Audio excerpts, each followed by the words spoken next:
హెచ్ఐసిసిలో CREDAI life achievement awards ప్రధానోత్సవం కార్యక్రమం జరుగుతోంది. ఇప్పుడు ఆ లైవ్ చూద్దాం.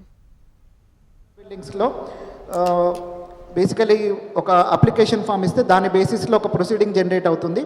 ప్రొసీడింగ్ బేసిస్ మీద అతను ఆర్కిటెక్ట్ దగ్గరికి వెళ్ళి ప్లాన్ గీయించుకోవడము, తర్వాత ఇల్లు కట్టుకోవడం జరగాలి. సో అది ఒకటేమి చిన్న హౌజెస్ కట్టుకునే వాళ్ళకు సింప్లిఫై చేశాము.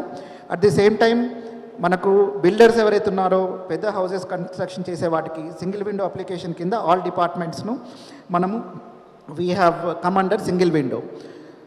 So as far as the GHMC is concerned, revenue డిపార్ట్మెంట్లో ఇంకా మనకు కొన్ని ఇష్యూస్ ఉన్నాయి. అంటే స్పెషలీ కలెక్టరేట్ దగ్గర ఏవైతే అప్లికేషన్స్ వెళ్తున్నాయో మనము ఆ స్టాండర్డ్ టైమ్ లైన్ అంటే ఒక 10 days లోపల they have to give us a reply. So అది we're still continuously pursuing with district collectors తోటి కానీ రెవెన్యూ వాళ్ళతో చేస్తున్నాము. So it may take another some time 2 to 3 months for to stabilize that single window system. But others అంటే fire department కానివ్వండి, irrigation department కానివ్వండి, తర్వాత మిగతా అదర్ డిపార్ట్మెంట్స్ మాత్రము దే ఆర్ ఇన్ లైన్లో ఉన్నాయి. సో దాంట్లో ఇష్యూ ఏం లేదు. So as far as the కుడా issue is concerned, I'm not aware of why it's not getting opened up. మీకు అందరికీ తెలుసు టీఎస్బీ పాస్ కన్నా ముందు మనకు డిపిఎంఎస్ అంటే డెవలప్మెంట్ పర్మిషన్ మేనేజ్మెంట్ సిస్టమ్ అని చెప్పేసి ఉంది. సో దానికి మనము కొన్ని ఫైల్స్ మనము ఏవైతే ఆన్గోయింగ్ ఫైల్స్ ఉన్నాయో అవి స్టిల్ డిపిఎంఎస్లోనే కంటిన్యూ చేసాము బికాజ్ ఇబ్బంది కాకూడదు అని చెప్పేసి. సో అది shortly we will be closing that entire DPMS. అంటే కొత్త అప్లికేషన్స్ మనం డిపిఎంఎస్లో ఎలాగైనా తీసుకోవట్లేదు, బట్ పాత అప్లికేషన్స్ కూడా maximum we will run for another 1-2 months. But maximum by March end లోపల total DPMS will be closed and entire applications ఏదైనా old applications ఉన్నా కానీ that will be processed only in TSB pass. So కుడాది నేను again I think maybe will get back to you after checking up that one. Sir ఇప్పుడు almost మనము last 6-7 months నుంచి కొన్ని అంటే మేజర్ ప్రాబ్లమ్స్ మీకు ఎక్స్ప్లెయిన్ చేసుకుంటూ వస్తుంది మా వాళ్ళు రిప్రజెంట్. అసలు ఎక్కడ ఎందుకంటే మేజర్గా మా వాళ్ళందరికీ ప్రాబ్లం ఎక్కడ వస్తుందంటే మీకు ఓన్లీ సింగిల్ ఆప్షన్ మీరు షార్ట్ ఫాల్లో ఇచ్చారు. ఆ షార్ట్ ఫాల్ ఆప్షన్స్ మీరు ఇంకేమన్నా పెంచడానికి ఏమన్నా ప్రయత్నం చేస్తున్నారా? అదేవిధంగా యాక్చువల్లీ మెయిన్ రీజన్ మనకు ఈ రిజెక్షన్ ఎందుకు అవుతుంది మా వాళ్ళకి చెప్తే మొదలే దీంట్లో. ఎందుకంటే ఇప్పుడు మీరు కొన్ని డిపార్ట్మెంట్స్కి ఇప్పటివరకు లింక్ చేయలేదు, మరి అది లింక్ వచ్చి ఇప్పుడు ఇప్పటివరకు ఒక ఫైర్ ఫైట్ మాత్రం ఆటోమేటిక్గా మా వాళ్ళది ఇన్వాల్వ్మెంట్ లేకుండా ఆ క్లియరెన్స్ వచ్చేస్తున్నది. బట్ వేరేజ్ ఇన్ ఇరిగేషన్ కానీ ఈ ట్రాఫిక్ కానీ కొన్ని డిపార్ట్మెంట్స్ మా వాళ్ళే ఈసీ కానీ వీళ్ళు మళ్ళీ సపరేట్గా ఇప్పుడు మనకు 21 daysలో ఒకటి సింగిల్ విండో అని చెప్పేసి మనం ప్లాన్ చేసుకున్నాం కదా, ఆ సింగిల్ విండో కాకుండా మళ్ళీ మా ఎఫర్ట్స్ డిఫరెంట్ డిపార్ట్మెంట్స్కి వెళ్ళడం అవన్నీ తీసుకొచ్చి మళ్ళీ ఎన్ఓసి తీసుకొచ్చి మనం ఇక్కడ లోడ్ చేయడం జరుగుతుంది. వీటన్నిటిని సింగిల్ విండో కిందకి తీసుకురావడానికి మనం ఏమన్నా ఆలోచన ఉందా సార్? సింగిల్ విండోలో I will give the statistics as far as the GHMC is concerned అండి.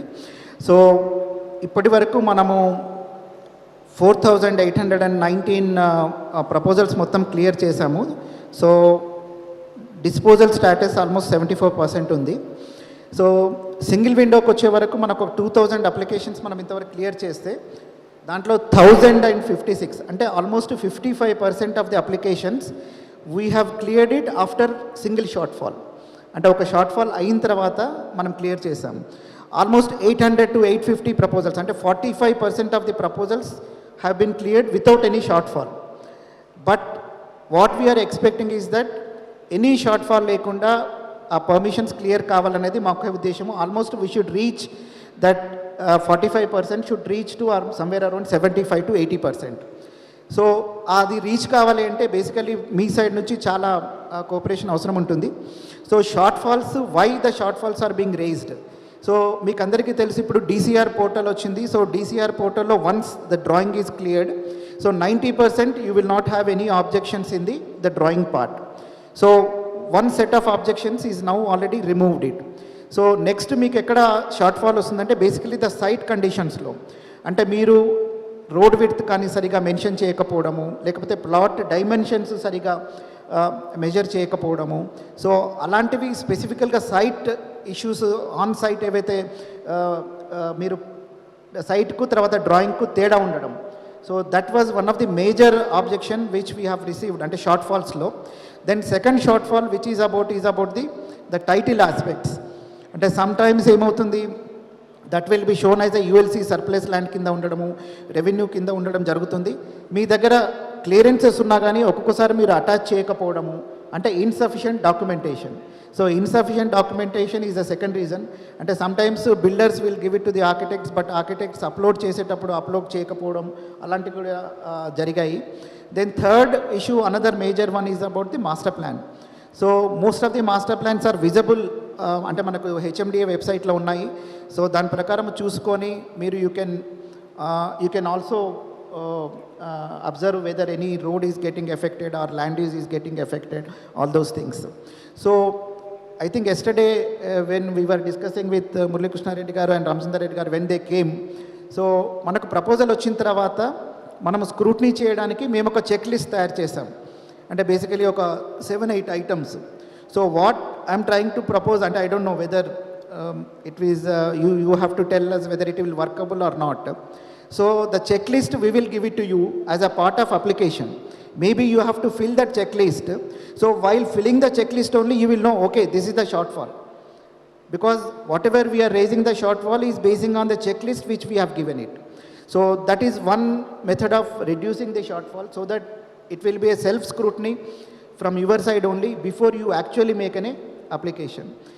So I think this is the one. But second shortfall at present system lo aithe ledu, because our intention was that shortfall anede undakudadu. So the issue is that we aim is that 80 to 90% of the proposal without shortfall approval kavalanedi. So we will continue for some more time. Still we will see if it is inevitable, then we will consider. But as on today we don't have any proposal to make it second shortfall. Sir ఇంకొకటి ఏంటంటే, okay మా వాళ్ళు next 15 మినిట్స్లో question answers కూడా వస్తాయి. Sir ఒకటి, ఇప్పుడు మా బిల్డర్స్ ఏంటంటే, ఇప్పుడు ఎప్పుడైనా మేము పర్మిషన్స్కి వచ్చినప్పుడు మాకు ఎప్పుడు ఫీజ్ లెటర్ రిలీజ్ అవుతుందా అని చెప్పేసి ఎదురు చూస్తుంటాము. ఫీజ్ లెటర్ రిలీజ్ కాగానే మేము పరిగెత్తుకెళ్ళి పేమెంట్ చేయడము, లేకుంటే ఇన్స్టాల్మెంట్ అడగడం, ఇవన్నీ చేసుకుంటూ వస్తుంటాం. కాకపోతే దాంట్లో ఏ ఫీజు వస్తుంది ఏంటి ఎందుకనేది మా వాళ్ళు ఆ ఫీజు పే చేసినాక అబ్జర్వ్ చేసి మళ్ళీ మాకు రిపోర్ట్ చేస్తున్నారు. డిపిఎంఎస్లో 8 to 10 హెడ్స్ కంటే ఎక్కువ మనకు ఇప్పటికి ఇంతకుముందు పేమెంట్ లేకుండే సార్. ఇప్పుడు 16 to 20 హెడ్స్ వచ్చేసిన టీఎస్బీ పాస్లో. దీంట్లో మా వాళ్ళు కన్ఫ్యూజ్ అవుతున్నారు. డిపిఎంఎస్లో ఒక 2 lakhs ఉన్న పేమెంట్ ఇప్పుడు 4 lakhs అవుతున్నది సార్. వీటిని మీరు చాలా అంటే చూడాలి సార్ మీరు. దీన్ని ఎందుకు రీజన్ అంటే, డిపిఎంఎస్లో మనకు చాలా తక్కువ హెడ్స్లో పేమెంట్ ఉండేది, ఇప్పుడు ఎందుకు ఇంత ఎక్కువ హెడ్స్లో పేమెంట్ వచ్చింది? సో ఒకటేనండి, ఇప్పుడు టీఎస్బీ పాస్లో మనం ఏం చేసామంటే సింగిల్ విండో అని పెట్టాం. So whatever the permissions we are releasing directly without sending it to the local body. అప్పుడు డిపిఎంఎస్లో ఏమైంది, లోకల్ బాడీకి వెళ్ళేది కాబట్టి local body use to collect their charges. ఇప్పుడు ఏంటంటే లోకల్ బాడీ ఛార్జ్ చేసే we are collecting under TSB pass కాబట్టి లోకల్ బాడీస్లో దాదాపు there are 7-8 heads. So that is the reason మీకు నెంబర్ ఆఫ్ హెడ్స్ ఎక్కువ కనపడుతున్నాయి. Because now after TSB pass you did not go to any local body, because since we are collecting the money and we are releasing directly to the applicant. So that is, కాకపోతే ఏంటంటే చాలామంది request అంటే instead of so many heads ఏదో ఒకటి amount ఒక per ఎస్ఎఫ్టీఓ per square మీటర్కో fix చేయండి అంటున్నారు. So ఒకసారి స్పెషల్ సిఎస్ గారితో మాట్లాడి విల్ ట్రై టు రెడ్యూస్. ఒకటి మా వాళ్ళకు కొన్ని హెడ్స్ చాలా కన్ఫ్యూజ్ ఉన్నారు సార్. కొద్దిగా మీరు ఇక్కడ ఉన్నారు కదా మాకు అన్ని డౌట్స్ క్లియర్ చేయడానికి. బెటర్మెంట్ అంటున్నారు, ఎక్స్టర్నల్ బెటర్మెంట్ అంటున్నారు, డెవలప్మెంట్ అంటున్నారు, వేకెంట్ ల్యాండ్.